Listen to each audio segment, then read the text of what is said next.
China inflation in July slowed to 1.8%, leaving room for the government to loosen monetary policy and further stimulate the economy.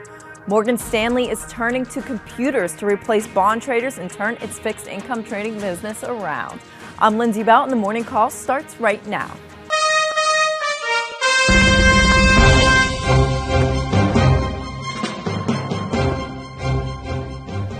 Good morning, I'm Scott Redler, Chief Strategic Officer of T3Live.com. And I'm Lindsey Bell with theStreet, and together we bring you the morning call. We've got Scott all dressed up, ready for his triathlon that's this weekend. And on top of that, you've got some investing advice that's triathlon style for us, don't you?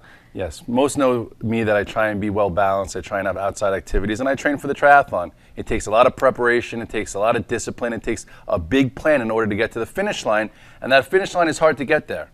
And in finance and for your financial health, we talk about a lot of situations or a lot of strategies to get you to your finish line. And in finance, it's a bit of a different triathlon. In finance, I think it's saving, investing, trading.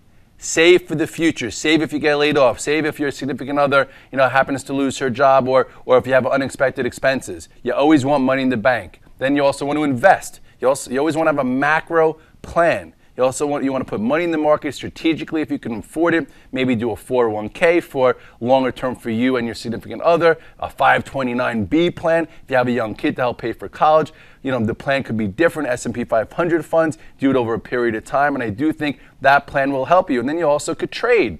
If you take the time out to educate yourself, we've been in a 12-year range with multiple action, big moves, 20 to 30%, lots of ascending channels, descending channels, head and shoulders tops, head and shoulders bottoms, pennant type patterns, you name it, they've been there. And if you could read those patterns, you could have created a lot of cash flow throughout those years. Also on a micro level, you also find the stocks that are acting best that you could invest in, that you could trade during the intermediate up cycle, and then to short on the down cycle. And those technical patterns also help give you clues whether or not stocks are ready for a fall, if the cyclical nature of some industries start to wane off. And you have to do all three to get to your investing finish line, or just a finish line, maintaining your financial health. But it's also different for everyone. You have to know your time frame, know your risk, and work at it. Yeah, it's scary when you see all the negative headlines that are out there, especially overseas. In China, we got slower industrial production today, but we also saw inflation slowed a little bit to 1.8%. So that gives them some room to make some moves over there to stimulate the economy. But then you got Europe, you've got Greece, you've got Italy, Spain. I mean, it's scary out there. Yeah, it's definitely scary. And believe me, the media lets everyone know how scary it is. But unfortunately, they scare some people out of actually entertaining the thought of being in the stock market. Now, with the morning call and some of our content, we try and take a more active intermediate approach. Sometimes we try and talk about the longer term so people could understand that. But if you look at the chart of the S&P, and when you look at what we do best, pointing out technical patterns, major inflection points, just to even go over this year. This year we came in, there was a wedge type pattern after this October 4th low. At that particular point in the virtual trading floor, we were talking about having a portfolio approach. Holding 10, 15 stocks over the course of this quarter worked really well, trading around them. And then as the first quarter ended, remember this head and shoulders top pattern? Everyone's saying out there in Tweeter land that technicians were saying to buy up here. I don't think so. We drew this pattern and we went over it probably until we beat a dead horse, where you had the left shoulder, the head, the right shoulder, and look at this neckline. IBD went to correction right there. That was when you could have got to cash, or when it triggered. And remember that measured move we talked about? Oh, look at that, 100 handles. That saved you a really nice way down. So if you covered in there and got flexible, look what you also saw. You saw your outside day into this longer term trend line, and that is when you could have switched gears again and got back long, or maybe reweighted into more equities. Now, since then, we've been following this ascending channel the entire way, and I know it's been hard. I know that there's been a lot of bad news out there. Growth is slowing around the world. Here in the U.S., it's not pretty. Congress is sometimes a show out there. But, there's some things we can't control, but you have to follow the patterns. And at this particular point, I know we're getting close to those old highs. It's a very feisty area. You can see it today by the Twitter's fear, because there are a lot of shorts that have been trapped going the entire way up, or we've been saying this thesis that might not have bought technically when we reversed. So if you look where we are right now, you see we are up here at this upper area. Now, I'm not saying go out there and chase it and go and just initiate stocks here and get all bullish, but staying the course has worked. trading actively, holding positions, having a hedge has been the case. And right now, if you want to have 1 foot in the door, 1 foot out the door, okay, that's fine by me. The low here right now is 1390-ish. If we don't hold this area in the next 2 sessions, you know what? Get out of the way, and then we'll see how we handle the lower end of this channel. But if we hold up here and go sideways, there's no reason to continue to roll up shorts. And there's a lot of individual stock plays, leaders, laggards, both working. So you have to maneuver and be tactical. And I know volume's light, but it's August. That's what happens. You mentioned the macro, the specific companies that you could get involved in and trade around and make some money. We're going to take a look at the banks in the sector spotlight because these guys have been leading this week. We'll start with JP Morgan, best in breed. This stock, it is up 20% since hitting its bottom after the London whale trading debacle, but it's still 10% from the high it reached prior to that. It's trading, just slightly above tangible book value. Stephanie Link likes this one. She was buying it this week. What do you think on this one? I think that, you put both worlds together. Before the London whale, it started to weaken, just like the rest of the market. It was riding the 8-day, it was riding the 21-day, showed some faulty signs. You look at the signals here, take a look at the chart. Remember when it put the top in, and right around this potent day, I remember talking about it. I think this might even been earnings. I said, look out. And then this actually broke this area before the London whale. And I remember this day the market was up, the stock was down. So PS, down here, I think you could own it. I would be in a tier 1. I'm actually long JP Morgan also. I like the way it's been acting. I think at some point, we fill this gap. And if you didn't get caught in this mess, I do think that JP Morgan is a good bank to own. Just don't chase it and buy it methodically. And every now and then as a trader, you get some action. But recently, it's just been very slow. And slow is hard as a trader. Now, Goldman Sachs, they've had a nice run actually since July 23rd, but they're still trading below their 100 and 200-day moving averages. Do you get involved in this one, or is it an avoid for you? No, I've traded it recently. You've made money both long and short. And the last pattern that we've had here is a lower level channel. We talked about 90-60. It never broke. And then, once we started this rally, it had a pretty spirited move to the top end of the range. You look here at Goldman Sachs, you'll see when it held this 90 area again, shorts got scared, they covered, and then you saw a quick move to the upside. Okay, some guys jumped on, some didn't. For I think my traders, they waited for this retest, and when it held here, that's when guys got a little long. I think I bought on this day, you had a bit of a breakout, and now it's hovering above. So at this point, if it continues to show commitment, holds above the 8-day, this 101, traders will stay with it. There is a chance it comes back and tests the 21-day because the banks have done that. But overall, since it held the recent lows, it's acted much better. I don't think you have to chase this one either. I don't think you chase any of these banks. And this is more of a trade, versus an investment. I think there are other banks to own that have been a lot less painful and a lot less complicated. Right, exactly. Morgan Stanley's had sort of a similar move to Goldman Sachs. It's up 15% since the end of July. We got news this week. They're restructuring their brokerage unit with Smith Barney. Today they're going to replace some of their bond traders with computers. They're definitely trying to improve things there, but the key is going to be able to get those trades back into the system. Yeah, I don't think I've heard many people talking about investing in Morgan Stanley. Right. This has been like the laggard of the laggard group and one of the most dangerous. So when everyone heavily shorts a stock and they say it's going to go below 10 and then markets, reverse, they have a nice squeeze, kind of like Goldman Sachs. So as a trade, you just had a decent move. As an investment, it could go higher, but again, this one's complicated. Look at the chart. I think you could trade Morgan Stanley, but avoid it. As far as an investment, if you had to be long it and you think that it's going to get to 15, 69, or maybe even back to 17 this year, because if the market rallies in the fourth quarter, you'll see that. This is, I'd rather watch you. I like to be perfect. I think that you'll be able to, be a buyer here a little bit closer to 1375. And then if it starts breaking below this 1350, I would get out of the way because the lows here will be a magnet. This is a very dangerous stock in my opinion. Wells Fargo, a different type of stock. Now, Yes. It's been weaker this week, though. Those international banks have been strong. Wells Fargo, a little bit weaker. It's a domestic play. It's a play on housing. These guys are seeing growth in their mortgage business, and as the housing recovery continues, I think these guys could do better. The chart looks great for the year. Yeah, if you've been holding Wells Fargo, you didn't really have a speed bump, a hiccup. You're near the highs, so it shows you that there are some stocks out there that are a little less volatile. And right now, I'm looking at the chart. It looks like it's ready to break above highs. I don't think the market's really ready for any of these huge investment banks to break above highs. There is a small pattern here that I'm seeing that could be a little testy.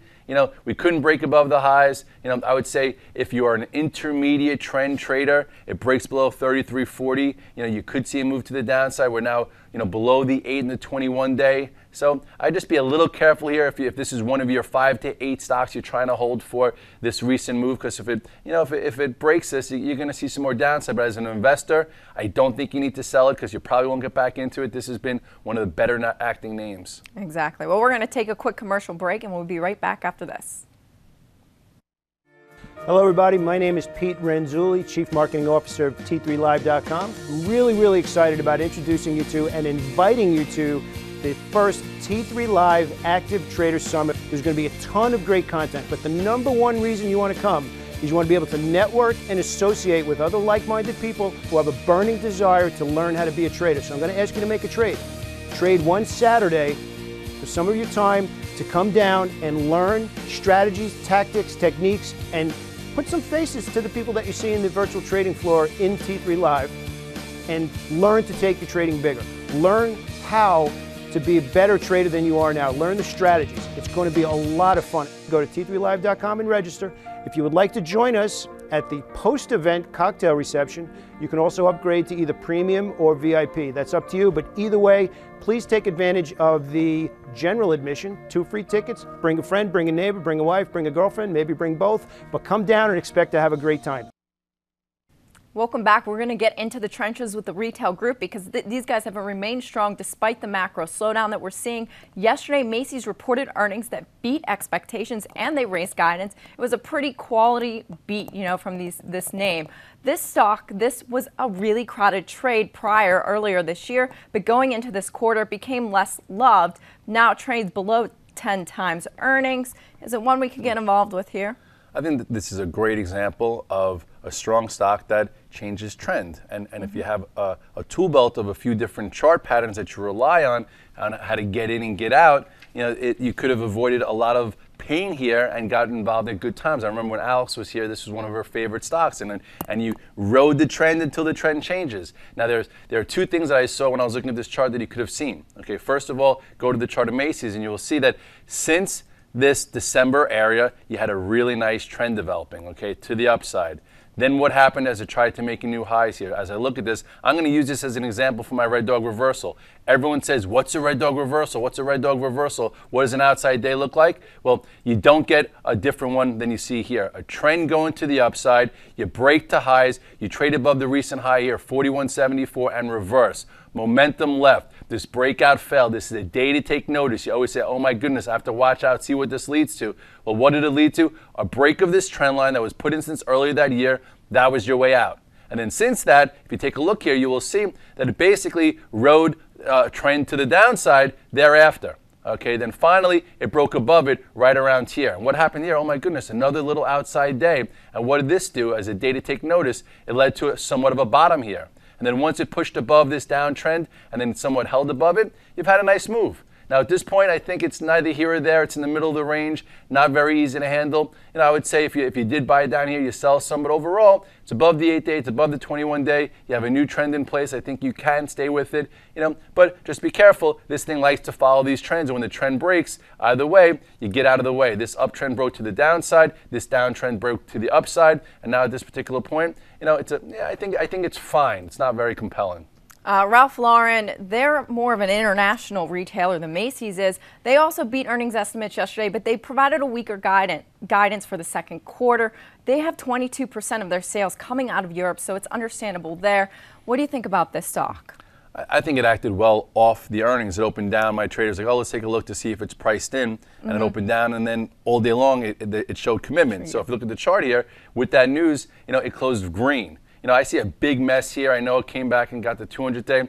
I don't see anything technically that I like here, to be honest with Ralph Lauren. It's very, very choppy. Maybe they could do okay. Remember this gap down, we talk about gaps. It never filled that gap, so it continued it to the downside. You now have support to trade against. I guess traded, against 135. I just think it needs more time. You have a range here, and I think there will be better retail names to trade. A better retail name you might like is Home Depot. This stock is trading above all of its moving averages. Do you think we'll see a new 52-week high soon? I do, and I think it's just, to chase it up here, it's had a 2-year move. 2 years ago, I was pinned against the wall, said, what's your retail stock of the year? That was Home Depot. A year later, after a big move, all the analysts start upgrading. It shows you how great research is sometimes. They always come in afterwards. If you want to take a look back here, this was, technically the reason why I liked it was because I thought, what, a little bit of a housing recovery. People are going to buy houses and need stuff. If they can't buy their houses, stuff for their houses, they could, actually go out and just fix it up. And above this area, it's been a nice trade. Fast forward to where we are right now. I don't think there's that much juice left. When I say I don't like breakouts that fail, well, here was a breakout that failed. So at this particular point, you could be in it. Just, watch pretty closely. You have another small uptrend here. If this were to start breaking below 51, you could see a little correction type activity. But overall, as an investor, you've been very rewarded in Home Depot. Walmart is another stock that you've been rewarded in this year. The stock's up pretty good. It's a value-oriented retailer, less defensive type of a name. But is there more juice in this one? This one keeps going, and this was this year's, retail stock of the year. And people say technicians don't know what they're talking about. P.S. You didn't have to be a genius, which I am far from, to see that it was in a 10-year base, and if it broke above 62 to 64 and held above it, finally it can continue. So you look at the chart of Walmart, this was that area, this was that 62. This is the monthly chart that we were looking at that broke to the upside. After a huge move, it consolidated the entire time. There's your break to the upside. And now on a daily chart, there's a lot of people shorting this, a lot of people fighting it. Hasn't really given you any reason to, okay? It's been following the 8-day moving averages, touched the 21 once. You see it close below the 21-day, then you sell some. Then maybe you even get a little bit of a correction. But right now it's holding higher. It's building a pennant type pattern. If you want to have a high level stop, use the low here below 72.94. But, market stays around. They're going to keep going after these names, and you could see another move to the upside. My target was 74 to 77. We're already there. Stay with it and just trade it to be quick and nimble. But overall, there's a lot of underlying strength in Walmart. We're getting close on time. We're going to go into some quick hits and do them fast. Okay, fast it is. I'm doing it fast. Let's start with McDonald's. These guys missed same-store sales estimates for July. Yesterday, Stephanie was buying because she likes it for the long term. Well, it acted well. If you weren't in there and she was waiting for an area, we outlined support yesterday. It opened into it, closed off the lows. This year, though, technically it's shown you weakness the entire way. At this point, I'm going to be quick. You could trade it long versus yesterday's low here. Yesterday's low was 86.15. Let's see if it could fill this gap. If it fills the gap, it gets rid of some of that pressure, but then you have another gap here. This stock has just not been a great one this year, but if you avoided this entire pain of a long-term horizon, I guess it's okay to be a buyer versus this 86 level. Let's take a look at Yum, too. It seems like the 100-day has been acting as a key resistance level for this one. Yeah, this doesn't look so yummy. But anyway, it's above the 200-day. It's above some of the moving averages. It broke above the little flag that I was holding here. I just think it's noisy. It's not for the trader. Green Mountain, you were trading for cash flow yesterday? Yeah, how are you going into it today? I got rid of it yesterday. I had a 3-day trade. It goes to show you tactically, even stocks that have been battered and bruised, even stocks that have been ridden down to the trash can, because that's why we call it a treasures for trash can type trade, you could tactically approach. And if you look at GMCR, it came out with earnings, right? And it surprised everybody. Everyone's been shorting this name, heavily shorted. What happened? It gapped up and held, went sideways. Sperling was talking about it. Kudos to him. We all got along a little bit here. Kind of forecasting that we'll get a flag type pattern and continuation. You could have been very small, which we were, but then once it triggered above 22.67, you knew shorts would cover, and then you had a little additional entry above 24.15, and PS, there you go, a nice 15 to 20% move in this stock. You could do that as a trader if you're quick and nimble and you don't use opinions. Silver, it's been holding higher. I'm sorry. I wanted a nice, relaxing day today. I got to come in on the dress. I had my race, and all of a sudden there's a tweet fest on how everyone's saying that technicians chase the market versus timing the market, which is the furthest thing from the truth. Anyway, you go to, what was the question? Silver? Yeah. Silver that's acting not very shiny. There you go. There you go. On the lower end, I tried being long yesterday. It did not really work. It's still hovering at resistance. Until it really gets above 27.40-ish or 27.60-ish with any kind of big volume spike, it's just going to be a churny mess, and I'll probably get stopped out today. I'm going to use my stop will be, just say 27.05, which it could be there right now. Well, those are the rules we're using to trade for a triathlon and some of the key stocks we're watching. So check in at the end of the day for the daily recap.